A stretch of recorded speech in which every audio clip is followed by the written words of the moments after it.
বন্ধুগণ, কবিতাঞ্জলিতে সকলকে স্বাগত জানিয়ে স্বরচিত কবিতা পাঠ করছি। এই কবিতাটির নাম বীর সন্ন্যাসী বিবেকানন্দ। বীর সন্ন্যাসী বিবেকানন্দ, তোমার করিগ প্রণাম। তোমার গানের জ্যোতি ছড়িয়ে দিলে বিশ্বময়। নগ্ন পায়ে গেরুয়া বেশে তুমি জ্যোতির্ময়। সুললিত সুন্দর ভাষায় বিদেশিদের করিলে মনোজয়। সেদিন জ্ঞানের প্রতি বন্ধ করে পণ্ডিতেরা নির্বাক হয়ে শুনেছিলেন ভারতীয় সনাতন ধর্মের পরম জ্ঞান। সেদিন চিকাগো শহর দারুণ শীতে কাঁপে থর থর। সন্ন্যাসী গানের বাণী ছড়িয়ে দিয়ে ভরিয়ে দিল সভাস্থল। একটিমাত্র গেরুয়া বস্ত্র পরি প্রবল শীতে সন্ন্যাসী থাকে অবিচল।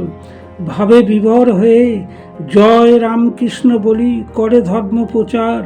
নবীন সন্ন্যাসী বিদেশিদের বাক্যবাণী হয়েছিলেন জর্জরিত। এক নিমিষে জয় রামকৃষ্ণ বলি করিলেন সমাধান। অবাক তাহারা নির্বাক হয়ে করে প্রণাম। সর্বত্যাগী বিবেকানন্দের পবিত্র পরশে বোন বলি এসেছিলেন নিবেদিতা ভারতের পবিত্র মাটিতে। লর্ড পরিবারের ধনবান কন্যা ধরিলেন ঠাকুরের শ্রীচরণ।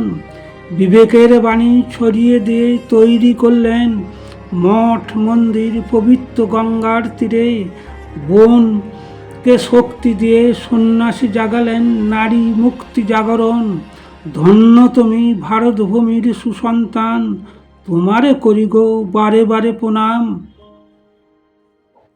বন্ধুগণ, এই কবিতাটা শুনে যদি আপনাদের ভালো লাগে লাইক করবেন, শেয়ার করবেন, সাবস্ক্রাইব করবেন, কমেন্ট করবেন।